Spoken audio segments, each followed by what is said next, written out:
on? Yeah, Ted Zion Abed. Welcome, one and all. If you're just joining us now, see Brad's joining us. It's very exciting because he came at exactly the right time. We're going to dive into a sugya, which you already saw a little bit inside, but I want to return to it tonight to actually see some of the Rishonim. Something was wrong with the printing last shir, so I decided to go back and print it. I rescanned a bunch of the Rishonim. It's still coming out of the machine, and I'll put it on the screen, of course, when we get there.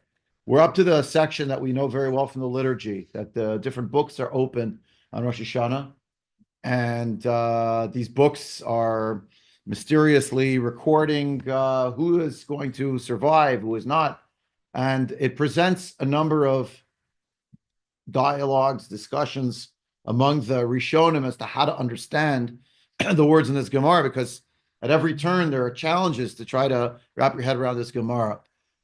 When there are concepts that defy our understanding on our level of understanding, we make recourse to stories, to allegories, to analogies. They're limited. They're not, right? But it's the only way we can try to explain a concept that is truly beyond our ken of understanding. That's what we do. We want to tell a child a story, so you'll put it in very simple terms.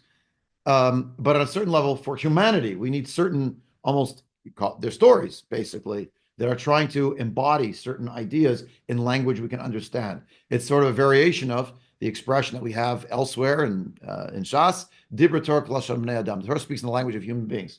But when we're talking about how HaKadosh Baruch Hu judges the world, like at a certain level, and we'll see this maybe not tonight, we'll get there maybe next week, in the Pnei Yoshua, says, we're not really going to understand this completely. But clearly Chazal wanted us to know about it. Torah hi v'lilmod anu tzrichim. So we'll go back now and learn. First, we have to learn the pshat of the Gemara anyway. It'll take us a few minutes. So while the 14-page packet is in the middle of printing, okay, we'll finish. I'll put it on the screen for everyone who's at home. We're on 16b, Rosh Hashanah 16b. We are 1, 2, 3, 4, 5, 6, 7, 8, 9, 10 lines down. The first word on the line is uveniv latam, lo tigu beregel, and then it's amar Rav Kus Bedoy, amar Rav Yochanan. Middle of the page. We actually saw this already. So we're kind of going back, but sometimes, like in chemistry, you need the activation energy for the reaction. If we do like a part last time and a part this time, we're not actually going to see the picture, and then we won't know that the discussion is among the Rishonim. And again, there are theological problems with every single one of these pieces of the Gemara. Chazal knew that, but they're telling us a story to try to wrap our hands around what is really hard to express in words. One other caveat, and then I'll start. The Mishnah was telling us that humanity is passing before God, Kifnei Maron, as we go, and in Rosh Hashanah, and therefore we're the point is we're being judged, and it was in the context of other people who are being judged. Yeah, other elements, people, other peoples who are all judged. Humanity, it's not just the Jews. But then throughout the year, we're going to have different things happening in terms of the elements of nature, different things that are gonna happen. Yeah, and I just realized this now, and I didn't take care of this sooner, so I'll say it now. We want to thank Deanne Bassifin, who is sponsoring the full week of Shiurim in memory of her beloved parents. And I have the submission, but of course I don't have the actual name, so I should probably get that out. I forgot to I moved the paper. Here we are. Week of Learning. She's sponsoring in memory of Hitzel bat Avram, her mother, and her father, Avram Heschel ben Shmuel, and Neshama should have an Aliyah. Okay. Also, models of Judah and Ezra's engagement. Whoa. Big news. Nice. Okay. So here we go. Amar Rav Kus Bedoy. All right. Amar Rav Yochanan. Shlosha Sfarim Yiftach Rosh Hashanah. Echad Shel Risham Gemurin, V'echad Shel Tzadikim Gemurin, V'echad Shel Beinonim. There are 3 different books. They're all opened. Notice the books seem to have already been written. They're not being written now. Shana Torah Techatev. But according to this, at least, Rosh Hashanah, there's 3 books. One is the book of the wicked. One is the book of the tzaddikim. One is the book of Benyam. In other words, something's already written in the book. But then, tzaddikim gemurim nichtavim la'al l'chaim. Those who are entirely righteous will be signed and sealed immediately for life, as they're being added to the book pre-existing. Rishayim gemurim nichtavim la'al l'mita. The wicked, who are entirely wicked, will be written and sealed immediately for death. Beinonim, the people who are in the middle, the people who are, what does that mean? Perfectly balanced between the two. Rashi shortly will say, although it's not clear it's on this Gemara, it might be on the next Gemara, the word Beinonim means it's 50-50. Who's actually on the line between one and the other, that it's so perfectly balanced. Those are the people, right? We seem to all think that we're Beinonim because we use the Aseret Yimei Tshuva to do Tshuva, etc. Seems. Zachu, if they're meritorious, the people in the Beinoni book, Nichtavim L'chai. Lo Zachu, Nichtavim L'mita. If they're meritorious, they'll be written for life. If not, be written for death, God forbid. Amar of Avin, Mikra, what does this pasuk mean that we have that's given to us from Sefer Tehillim? Yimachum is Sefer Chaim v'im tzadikim al yikatevu. Right? What does it mean? Yimachum is Sefer is a Sifron Shel Rishayim. Should be erased from the book. That's the book of the Rishayim. The book of the Rishayim is the book of erasure. Or Rishayim Gemurim, sorry. Chaim, life, is a Sifron Shel Tzadikim. V'im tzadikim al yikatevu is a Sifron Shel Beinonim. And with the righteous, they shall not be written. That's the Beinonim. They're in the middle. Another pasuk. What pasuk? As opposed to Rav Avin, who quoted a pasuk from Sefer Tehillim, Rav Nachum Bar Yitzchak takes a particular episode, one that features, as we said last time, very prominently Yom Noraim, since it's about Chet Egel, day of the forgiveness of Chet Egel on Yom Kippurim. So this is part of the run-up. Mehacha, right? He says as follows: V'im ayin mechenina misifrecha asher katavta. Mechenina, erase me, please. Erase me now. For this is the Sifron Shel Rishayim. Misifrecha, your book, the book of God. The Sifron Shel Tzadikim, the righteous people. Asher katavta, which you wrote. The Sifron Shel Beinonim. Right. By the by, why is there a Sifron Shel Beinonim? You're either in the book of the Tzadikim, in the book of the Rishayim. If you're Beinoni, you're written in the book of the Beinoni, but how could you stay there? It's exactly Mechza al Mechza after Yom Kippurim. Is that the point? There's problems with this. That's the Rishonim are trying to understand. What does this mean? And of course, there are theological problems here as well. Tanya. So we learned in a Braita. Beit Shammai Omrim Gimel Kitotein Liyom HaDin. There are 3 groups for the Yom HaDin. So right away, what do you mean the Yom HaDin, the Day of Judgment? Oh, Rosh Hashanah. It's just focusing on what we learned before from Rabbi Yochanan. No, it can't be the same because we just said Rosh Hashanah before. So what's Beit Shammai referring to? So Rashi fills in the gap. According to Rashi, Liyom Hadin, Kshi Yechayu HaMeitim. There's a Yom Hadin when Tchiyat HaMeitim will happen. It's a further judgment. And it sounds very, very similar. Notice that it's 3 different groups. Achat Shel Tzadikim Gemurim, Achat Shel Rishayim Gemurim, Achat Shel Beinonim. Same 3 groups, 3 different collectives of people. Tzadikim Gemurim Nechtam La'alter L'chaye Olam. They're going to be signed and sealed for all time, for everlasting life. Rishayim Gemurim, the entirely wicked, Nechtam La'alter L'Gehenim. They'll be signed away for Gehenim at the time of Tchiyat HaMeitim. Shenamar, as the pasuk states in Sefer Daniel. Have to find it for Rabim. Miyashene Admat Afar Yakitzu. Elo l'chaye ha'olam ve'elo l'charafot l'deraon olam. So a lot of those who sleep in the earth of the ground, they all awaken. Some to everlasting life, and some to everlasting shame and perdition, essentially for all time. Yeah. And Beinonim, what's with the Beinonim? Yardim l'gehenim. Next page. Mitzavtzvim va'olin. They're going to be in Gehenim for a while, and they will eventually arise from there. Again, it's hard to wrap our heads around what this means. Rashi on Umitzaftzafin says, "So akimu bochim mitoch yisurim sha'achad va'olin." A cry for for even just an hour's worth of being there, but their cries and the screams, they'll emerge from it. Again, how could that be physical? Someone already passed away. There's no such thing as physicality anymore. So what is that referring to? But there's a pasuk, Shenamar v'haveti et ashlishit ba'esh v'tziraftim kitzarov et akasef uvechantim kivechon et hazahav hu yikra b'shmi v'ani ene oto. So this pasuk from Sefer Zechariah, right? That this third, as if it was like a third group, that we refined in fire, like silver is refined. I will test them as I test gold, and it will be called in my name, and I will answer him. And I said to my nation, you are my nation, and they will respond, Shem, you are my God. incredibly cryptic. It's hard to know what this is about. Nobody stays in Gehenna for more than a year, which is why we say Kaddish for a year. Yeah. So then the question becomes, what's this Yom HaDin? What is this? Rashi thinks Chayu Ametim. So it's like somehow beyond that year. It's mystical. Yeah, it's hard to understand. Va'aleim oto va'aleim amra Chana. Fourth line. Chana said, we read the second day of Rosh Hashanah. That's a hint. Maybe that's the Yom HaDin. Hashem imitu mechayim orid sheol vayal. God puts to death and brings back to life, or resuscitates, brings down to the netherworld, to Sheol, and raises them back up. That's Beit Shammai. All that was Beit Shammai. Beit Hillel omrim v'Rav Chesed mate klape Chesed.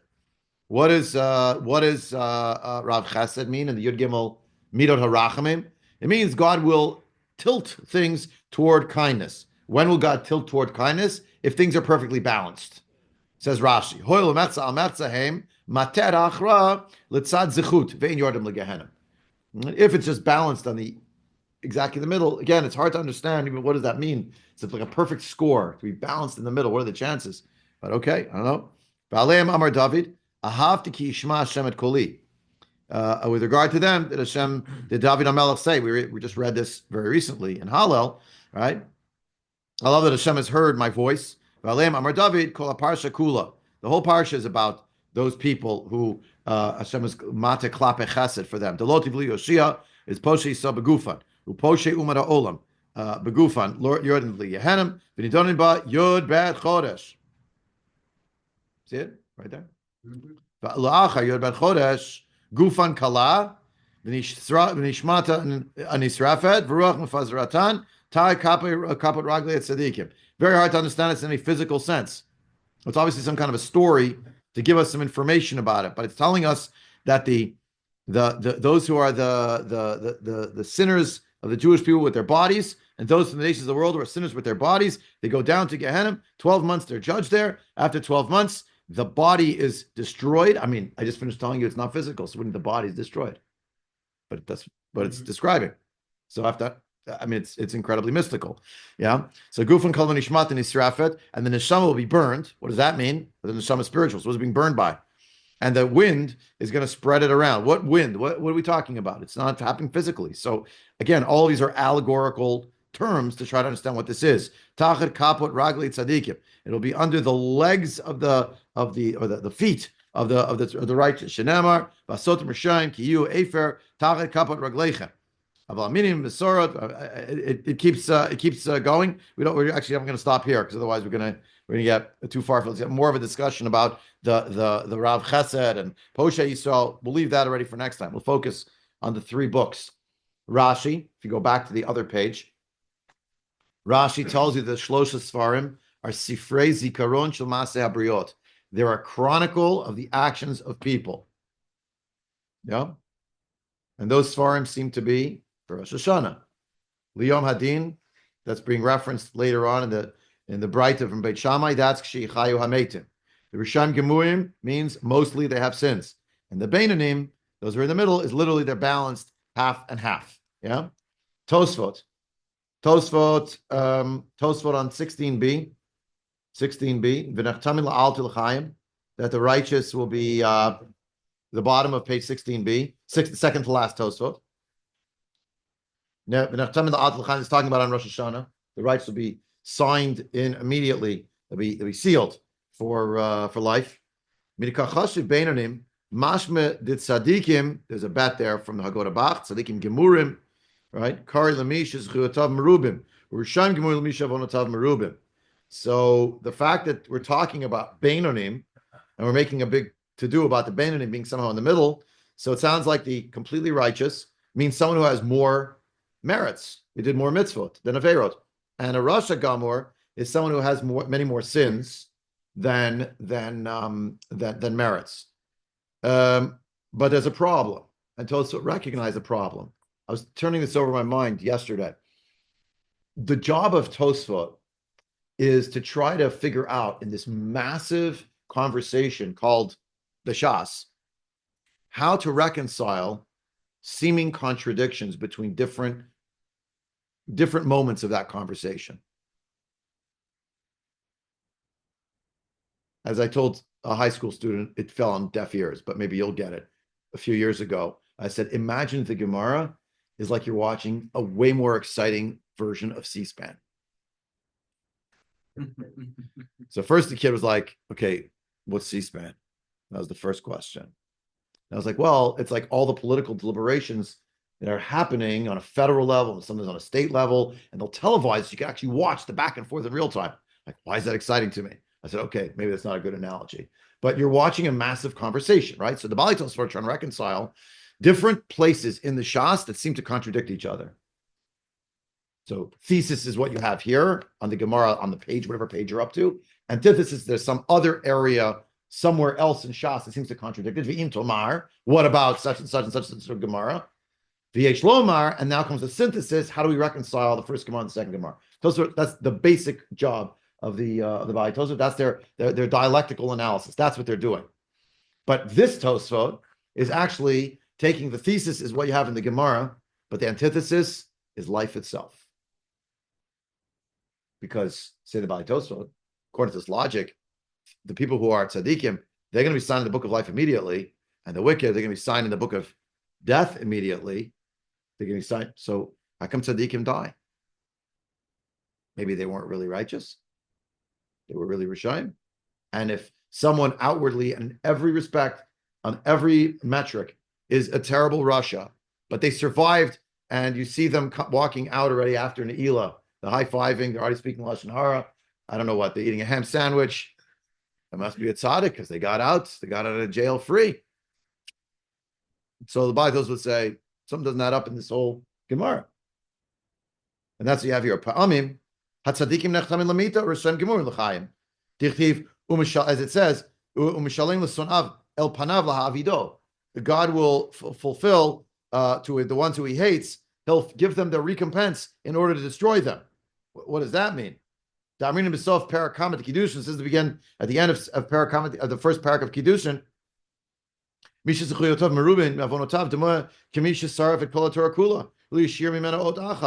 can have a person who has many more merits over their sins, and yet it's as if they must be guilty of like having burned the entire Torah and didn't leave one letter over. And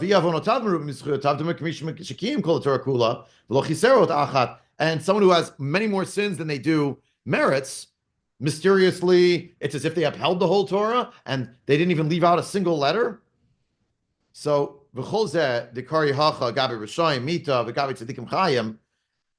everything that you're reading here about Rosh Hashanah for Bali Tosafot, about the Rishayim are going to die, the Tzaddikim going to live, it's not talking about what's going to happen in this world.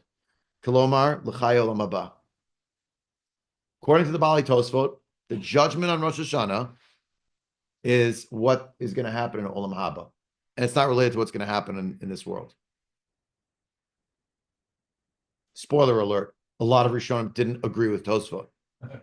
But you understand why Tosafot say what they say, because the reality of life doesn't play out that way. So what do you mean? And the problem, of course, on the other side that Tosafot must have, which anyone could ask, what's the question against Tosafot? What are you doing in Rosh Hashanah? What's the point? Yeah. You're davening for your Olam Haba? It's not about this world.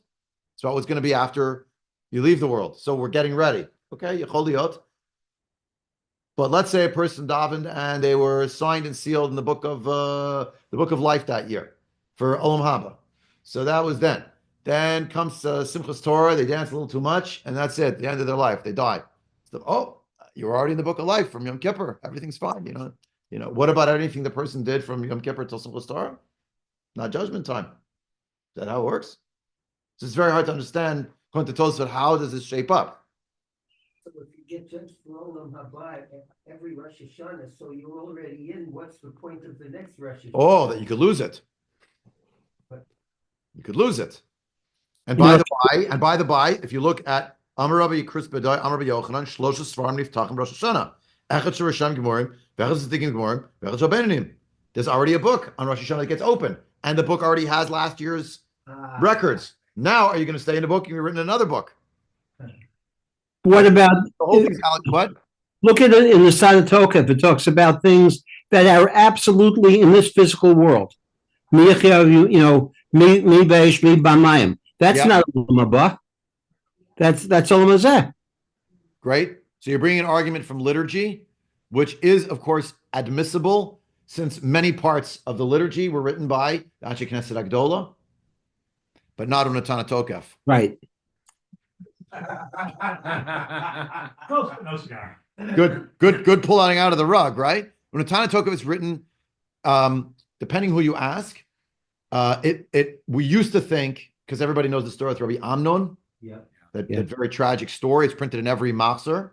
That story we have from the Rishonim. You should be aware, and this is like its own Shabbos Shuva Drasha, maybe one year. I don't know. I studied it many, many years ago. I never did anything with it. Normally, it's never Rabbanos. Maybe I'll pick it up. You know that in the end, they found Girsaot of Unatana Tokef in the Cairo Geniza, earlier versions that were written by a Paitan named Yanai from centuries earlier. So you say, this is not from Amnon. No, the point is nobody had a no one had a printing press. It wasn't invented yet. So the whole story with Rabbi Amnon that it's not that he composed it, he made it up, that it was already an extant, maybe forgotten tefillah, and that's how it came into the world of Ashkenaz. But if it's in the Cairo Geniza from Yanai from centuries earlier, so it is earlier, still not Anshe Knesset Agdola, and it's questionable how many of the Bali Tosafot necessarily had Unatana Tokef. I know for us, it's like, that's Rosh Hashanah Yom Kippur. If I ask even among younger kids, like, what do you remember? Like a solemn moment, if you had like 2 seconds of song, Unatana Tokef. But in terms of its provenance, the rest of the Amida is much older. Okay, Judah and Larry, their hands up and go in order. I have a basic difficulty with this whole mindset. Sorry, yeah. Because we're talking about a natural action. What is the action? Tzadikim Gemurim and the Reshaim Gemurim. Let's say. They fall into a bell curve. Right. So this side is the Tzadikim Gemurim, this side is the Reshaim Gemurim, but 85% fall in Great. between. We all, none Great. of us are Right. perfectly thin. So Good. they should not be judged Ah. as just a single person falling right in the Right. middle of that. Right. So Sure. this is also now this is like another layer of this, which we're going to get to. You're going to see what you just said is in a piece of the packet. What does the word Benoni mean? According to what we see in Rashi, the word Benoni means machza al machza. There's scales. It's literally balanced, which seems like, like how could that be? And how long would it stay there? Right? It's exactly balanced. Like if I do one mitzvah now, boom, I'm going to live. And if I sneeze the wrong way, it's over. But if you think of Benoni as Rishayim, it's a bell curve. Rishayim Gemurim is an extreme. And Tzadikim Gemurim is an extreme. And everybody else is in the middle. Oh, so now everybody needs Deseret Yemei Tshuva. And then the question is going to be, okay, we're back to the question of, so what's happening on Yom Kippur? Is everyone in the middle going to end up in the good book if you survive, and the bad book if you don't, the kind of thing if you don't survive? And what does it say about you? But we know, and that's what Tosafot are wrestling with, because that's not how it goes in life. And the Chazal knew that it doesn't go that way in life. So what, you understand? Yeah. We're making assumptions about life and afterlife. And I don't know the answer to those questions. I don't know if Mr. Russia, in my mind, really is a Russia. That is an important question. Rabbi, could you repeat the question, please? please? The question was, the Gemara makes assumptions about life and afterlife, but how do you know if Mr. Russia is actually really a Russia? That's one. Okay. Two. We assume, and I will make this assumption, ad mea yesrin, that life is better than death. Well, all right, we do say l'chaim, but it's not just colloquial expression. We love life. We want to stay. But we don't know what the afterlife is about. Okay. And, Except what we have in our Sfarim, which is not going to give us the story. It's going to give us a story about the story. An assumption. and that's what I'm saying. All right, which is going to be limited. I don't know what that's about. Right.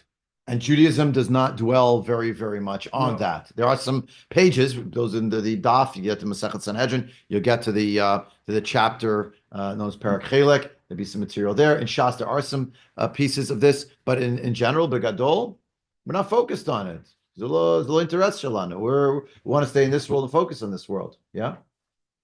So yeah. No, you think so. You know so. That's exactly what it is, right? We don't know the answer. Anyone want to get exercise to go get the packets during the copier? You want to go? Thank you. So your questions are good ones. Is someone a rush or a tzaddik? That's for God to judge, for me to judge. I don't know. It's for Hashem it's Hashem's deciding. That's the point. Is that Rosh Hashanah, Hashem's judging. But according to the Bali Tosafot, yeah, Hashem's judging Rosh Hashanah, but not what's going to happen to you here. It's what's going to happen in Olam Haba. But I'm not going to Olam Haba now. I want to stay in this world. So the price that they paid, the Bali Tosafot, in order to keep up with the idea of the reality that life seems to be contradicting what it says in this Gemara, say, no, this Gemara was not actually about what's going to happen in this world. It's about the next world. Oh, that's the back page. Yeah, the front page is that one. It's the Sefer Chinuch. It says page 1. It says 1 on the bottom. I'm going to put it on the screen in a minute to be able to see it. Give me a sec. You want a hard copy too? Yeah, why not? It's easier for me to use. I'll put it on the screen. Let's see some other things. I'm sorry, I forgot one thing before I share it. Bottom Tosafot on the page we didn't do. Bottom Tosafot on the page. Liyom HaDin, Tosafot, Liyom HaDin, second to last line on 16b. Sheyichayu HaMeitim, just like Rashi said. Kinemuchach Kra, as the pasuk approves. V'afal pi shikvar nidonu achar mitatan began Eden o begehenim mipnei nefesh. Even though they were already judged at the time when they died, whether to go to Gan Eden or to go to Gehenna, because of the nefesh, adayin yeh din acher imizakehu l'chaya olam haba shu kayam leolam. Then there's going to be another judgment later, which is if the person will merit being able to be judged in that way for everlasting life in the chaya olam haba, which exists for all time. V'yesh shekvar kiblu dinam begehenim mitoch kach shema yizku. And there are those who actually already received their judgment when they died to go to Gehenna, and through that, maybe they'll still have a zechut, namely they'll be able to get out at the Yom HaDin at the time of Tchiyat HaMeitim. I'm more confused than I was before, but that's what Tosafot say. They're trying to hold fast the idea that we have here a Gemara about this Rosh Hashanah, and then of the Yom HaDin, and they think it's 2 different days, as does Rashi. If you look in the Sefer HaChinuch I gave you here, this is the Sefer HaChinuch, Mitzvah Shin. Can everyone see it on the screen? You guys see it? Yes, gentlemen? Okay. And Sully too? Yeah, good. Okay. Well, no, I didn't mean gentlemen and Sully. I mean, Sully I can't see him in the picture. So, and Jeff, I hope you see it also. So look here. This is Mitzvah Shin Yud Aleph, Shalalasat Malach Rosh Hashanah. And in that mitzvah, the Sefer HaChinuch tells you the following. It's the last paragraph in the smack dab in the middle of the page. Umash Amr, over here. Yeah, Umash Amr. See it? Umash Amr? Okay. Umasha Amru Sham, as it says there in the Gemara in Rosh Hashanah, Shlosh Sfarim Niftam Rosh Hashanah, Echad Shel Tzadikim Gemurim, Ve'echad Shel Risham Gemurim, Ve'echad Shel Beinonim, V'inyan P'tichad HaSfarim Ne'emar Lefi HaDomeh Al Derech HaMashal, V'inyan Shkachato Baruch Hu Aleihim. The whole idea of the opening of the books was said according to the imagination, an approximation as an allegory in the manner of trying to understand God's providence over the world. In order that these matters should go into the ears of those who are listening to it, our sages will always speak in that which people are accustomed to. People know what a ledger is. A ledger keeps records of debts. It keeps records of keeping of accounts. That's what a ledger is. So you know what you owe and also what you have. So okay. Morgal is a ledger? No, no. Sorry. No. Yadaber Rabbeinu L'Olam, but Murgal B'Vnei Adam, they'll always speak with Murgal, Hergal, that which they're accustomed to, people are accustomed to. But I'm saying that's why it's using the imagery is of a book. It's books. Tzaddik and Gemur, by the way, in the book, of course, again, it's the ledger, it holds the record. It's the memory, right? For people, we have our brain, which can remember and maybe sometimes doesn't always remember, depending how strong the memory is and how sharp it is. But when you write it in a book, there's permanence. Yeah. Tzaddikim gemurim nichtavim nichtam la'alt l'chaim piresh mori tzaddik gamur. My Rebbe, he says, explain. This refers to a tzaddik gamur. All right, and the question is, who is that Rebbe? Because we don't actually know the name of the Sefer HaChinuch. We don't know it, and we say, well, this isn't the Ramban, and it's not the Rashba. And we always thought that one of those was the Rebbe of this person. We thought it was the Ra'ah. So this is one of the clues that it's somebody else. The Sefer HaChinuch wrote the book anonymously. He didn't give us his name. 13th century Spain. So Pirish Mori, Tzaddik Gomor Bekan Shekula Zakai. What is it, Tzaddik Gomor? That they are entirely meritorious. V'chein Rasha Gomor Bekan Shekulo Chayav. That's why they're already going to die immediately. They have nothing to recommend them.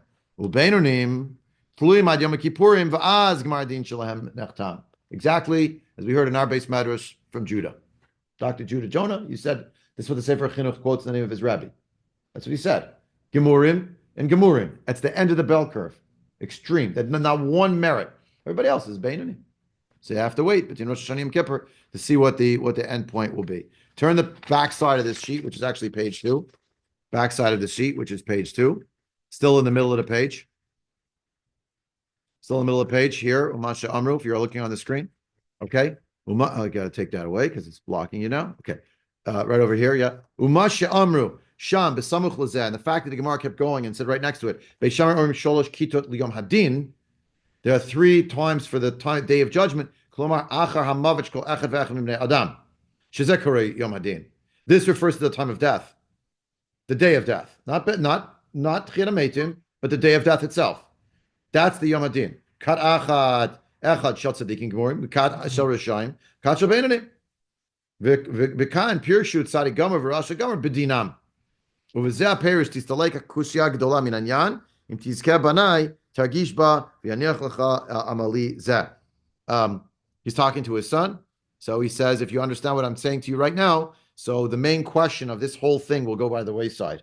And he hints at it in what he's saying here, which is that the perush of tzaddikim gemurim and rishayim gemurim, it doesn't say, is referring here to someone in terms of the judgment, whether it's favorable or not favorable.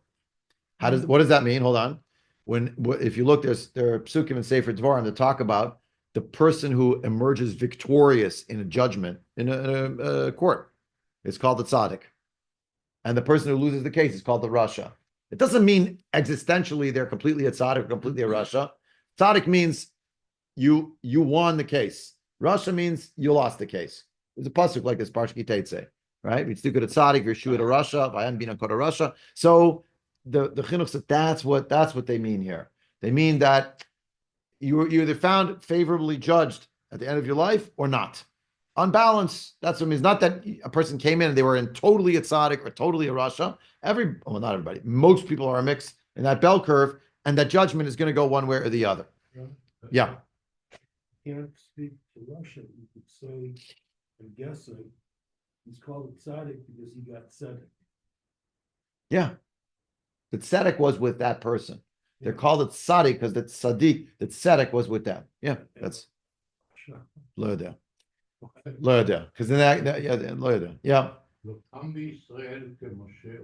Okay. So he wasn't a tzaddik gamur. Right. If he is not a tzaddik gamur, who would be? Of course, Moshe Rabbeinu is a tzaddik gamur. Of course. Because in the Right. The extremes are right. So Judah points out that no one was ever like Moshe Rabbeinu, and if Moshe Rabbeinu is not a tzaddik gamur, then who is a tzaddik gamur? So Moshe Rabbeinu is a tzaddik gamur. The Gemara does list 4 people who never sinned, and if not for the sin of Adam and Chava, where death was introduced in the world, they would have kept going forever. Binyamin ben Yaakov, Amram, Yishai, Chanoch. I think Chanoch is the other one. I did it out of order, but Chanoch is first. And those people never sinned whatsoever their whole lives. That's the Gemara like that claims that. Okay. But even Moshe Rabbeinu, he's not a tzaddik Gomer. Was he a Rasha Gomer? Chalil? Impossible. So that's why, and they're all grappling with it. And that's Sefer Chinuch grappling with it as well, right? Basically saying tzaddik bedinam, right? And in this particular din, and the Beinonim, according to this, really means the people who are literally at the end. It's like a hung jury that's literally in the middle. Again, how likely is that, to happen? They keep going to the next paragraph. Umasha Amusham Shat Tzadi Gomer Bedino Nechtam La'alt L'Chaylam Haba Al Tachshov Shechayol Haba Davar Shaveh B'Chol Tzadik. When it says that Tzadi Gomer means that the person is going to, Shat Tzadik Gamur Bedino. It's interesting how he changed it. He is entirely righteous in his judgment. It doesn't mean he never had any sins. It's that because he had more mitzvot than Aveirot, he was judged to be a tzaddik. In his judgment, it was entirely a favorable judgment because it was the majority. But don't think, he says to his son, that the life in the world to come is the same for all tzaddikim. Ki yesh be'otan ha'chaim ma'alot ad ein mispar. In the world to come, the life after this one, there are all sorts of levels. Again, those levels are not physical. They're not floors in a building or something, right? Or there's some kind of levels of connection to Hashem, something like that. Every tzaddik will go up to the whatever rung they're up to, so to speak, based on whatever is appropriate, whatever they're worthy of, according to their reward. Yeah, so you see, look in the beginning of Rosh Hashanah, the first parak, you'll see the rest of it there, as if we're going to understand it. So that's what he's trying to explain. These different elements. How close you are to Kisei HaKavod? Yes. But again, there is no physical kisei hakavod, right? Right. So what does that mean? So there are the levels. If you want to picture it in your mind, there are levels of how close you are to the kisei hakavod. But we can't really speak about it in terms of levels as if it was like, again, floors in a building where there's a ceiling, like a penthouse, and how close are you to the penthouse? Ein davar kazeh. It's a construct. Yeah, the construct. In one place, the Rambam in Hilchot Yesodei HaTorah, in Perek Bet, where he wants to talk about the different levels of Malachim, how close they are to Hashem. So he says, when I say that one is greater than the other, I don't mean the one is like larger than the other because they're not physical. And I don't mean that one sits like in a chair higher than someone else, like as if it was, I use the analogy like in a stadium, but rather he used the analogy. He says, if there were two great Gedolei Torah sitting next to each other in front of you, and they would point to one and would say, this one is greater than that one. What do they mean? Intellectually or spiritually, they're on a greater level. But doesn't mean in terms of some physical component, has to do with their development, right? Rav Moshe Feinstein sitting with, I don't know, a first year Shana Aleph student from a yeshiva or something. So who's greater? Moshe Feinstein is greater. We don't mean bigger. We don't mean sitting higher. It's a higher level from a spiritual perspective. Since that's what I mean about Malachim. The same could be said over here with the levels of the tzaddikim where they're going to be. Yeah. I'm going to skip the Minchat Chinuch because it's too early. It's Minchat Chinuch. A commentary on the Sefer Chinuch is on the outside of the Sefer Chinuch. That was written in the 19th century. Before we get there, skip to page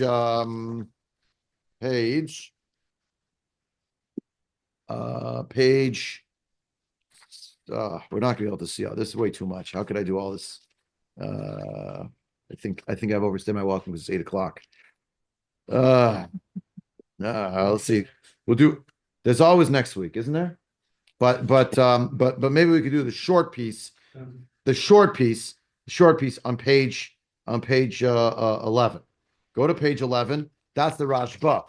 The Rashba lives in Spain, Barcelona. We know where. We think we know where his base medrash was, and Talmud essentially of the Ramban. We'll see the Ramban after. The Ramban has a drasha for Rosh Hashanah who explains it in a very good way. Page 11, Chidush Rashba, says the Rashba. Here we are, quoting the Gemara. Here, right, bottom left-hand corner. Hadra of Kris B'Doy Amar Tzadikim Gemurim Yicham Neftam La'alt V'Chaim V'Shoshan Gemur Lamita. Yesh Lefarish Delav Mita V'Chaim Mamashka Amar. You can explain this doesn't mean literally life and death. Elo tovot haolam v'reo tav ka'amar. It refers rather to whether good things will happen in this world or bad things will happen in this world. V'afal pishesh risham shemagia alein k'mas tzdikim tzdikim of din b'tzidkan. Even though there are wicked people where they seem to get what would seem to be the recompense of tzaddikim in this world, and the opposite happens to tzaddikim where they die in their righteousness. Otan rishayim ifsher sheyesh biyadam k'tzat mitzvot shematan scharan ba'olam hazeh v'ochlin oto keren u'pered olam hazeh lavidam latid lavo. And it could be the rishayim. The point is they have in their hands some mitzvot, some reward. So Hashem says, "I'm giving them all their reward in this world." Because what's going to come in the next world is all the punishment that's waiting for them. So whatever little reward they're getting in this world, they're getting right now. Right? The pasuk we saw previously in Tosafot. Yeah, same idea as Tosafot. And the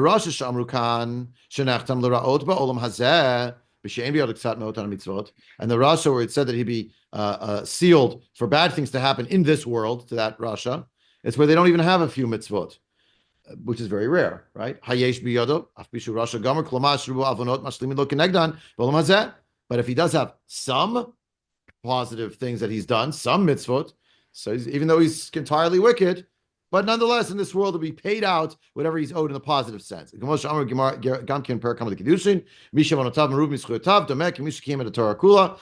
reading this extremely quickly because this was basically what Tosafot said.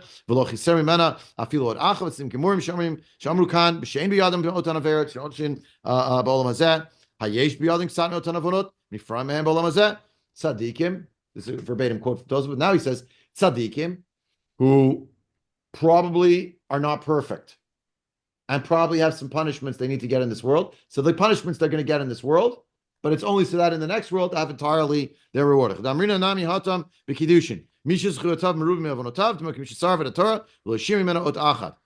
who has more merits than sins is as if they had burned the whole Torah and there's not one letter left, i.e. because they should be punished in this world. And also a person could understand another way of understanding this. It's it's only about the next world. This is direct out of Tosafot.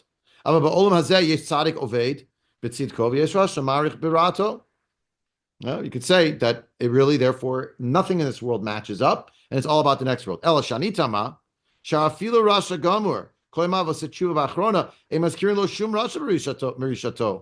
What I'm wondering about this idea about the Olam Haba business and being judged for Olam Haba, we have a principle of tshuva. If a person was even wicked their whole life, but they actually did tshuva at the end of their life, they won't be reminded of any of the wickedness they ever did. I have it already sealed in the book of Rishayim. Yeah, but then now they did tshuva. But now it's the time for judgments. Now they don't get it changed. Being Cain, altar. What do you mean they're going to be sealed immediately for life? No, not for life, for death, for their wickedness, but because they could do tshuva. So let's say a person was righteous their whole life, but at the end of their life, chas v'shalom, they rebelled against God. So ibed kol rishonot, they lost everything.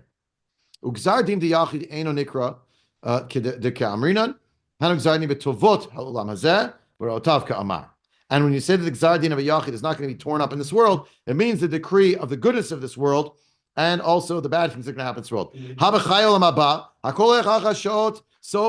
But it comes to the next world, everything goes according to the last hours, right? The last behaviors at the end of one's days. And blessed is the God of truth who knows the truth. What does that last line mean? I'm not sure what the answer is. Yeah, and it would seem. Ellipsis. It would also seem to contradict the phrase immediately before it, where it says his behavior in the last days of his life It's going to be determinative. is going to be determinative. Right. So if that's true, what do you need the next phrase for? Right. In hachinam. In hachinam. Agreed. The other thing Agreed. is, question, can you do tshuva in Olam Haba? No, it's too late to do tshuva in Olam Haba. It's the point. In this world, you can still change it. In the next world, it's too late. So how can you be judged? Right? You can't change it. You can't do tshuva. It's too late. That's the power of being alive in this world. You do tshuva. Lo alin, a person leaves the world, their account is closed. But it's not closed. Why? Because people live after them who carry on the legacy. And even if they don't have people living after them, the actions that they did that impacted the world are still going to live on in some way. Who's going to remember? Remember, it said David's prayer Yizkar? That's what we're talking about. Hashem remembers everything and everyone who ever lived, the impact they had on the world, even if they weren't Zoche directly to have a child or something, even without that. There, it's much more obvious. That's the whole idea. That's Kaddish Bramazake Abba. The Gemara says this explicitly. The child will bring merit to the father by saying, by whatever they're going to do, the mitzvahs they're going to do.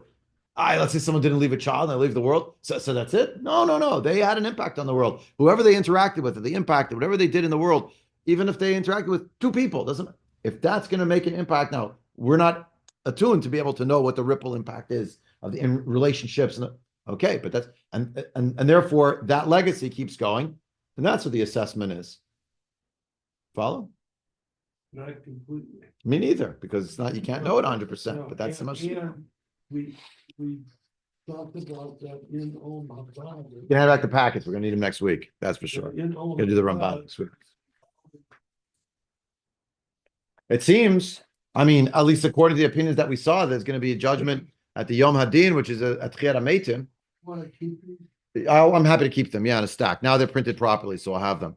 Okay, I hope you enjoyed this baffling shir. We're in the middle of these inyanim. Sometimes we're talking about very technical, specific, halachic, practical things, and sometimes the Gemara takes us into realms that it's like you're trying to understand what it is. But clearly, as the Ramban will say, Hazal wanted it to be in Shas. They put it in Maseches Rosh Hashanah. We can't ignore that. We have to understand what it means. Okay, HaDin for tonight.